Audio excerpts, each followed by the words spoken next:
அடுத்த முதலமைச்சராக வருவதற்கு தகுதி மாண்புமிகு எடப்பாடியாருக்கு உண்டு நாங்கள் சொல்றோம்.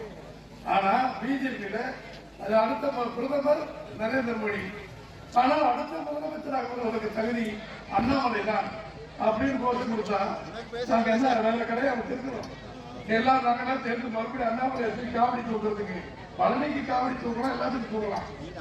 அதை கண்டிகள் எல்லாம் அப்படி பேசக்கூடாது, அது மாதிரி இருக்கக்கூடாது. எடப்பாடி முதலமைச்சராக வருவதற்கு ஒத்துக்கொள்ளுங்கன்னு சொன்னா அவன் பேசுற போது அவர் கூட போறலாம். வாழ்க அண்ணாமலை, அடுத்த முதலமைச்சர் அண்ணாமலை வருகன்னு சொன்னா நம்ம இடித்த வயதுகளா என்று சொல்லித்தான் அதை சொல்ல வேண்டிய அமித்ஷா அவர்களும் கட்சியின் தலைவர் நட்டா அவர்களும் சொல்லி அன்போடு ஆணவமாக தைரியமாக உயரத்தின் விளைநிலமாக மாண்பும் எடப்பாடியார் வந்து அந்த அமித்ஷா அவர்களுக்கு வெளியே வந்த பிறகு அந்த நிறுவனை பார்த்து சொல்கிறார், எங்கள் கட்சி இனிமேல் பிஜேபி கூட ஒற்றுமில்லை உறவு இல்லை.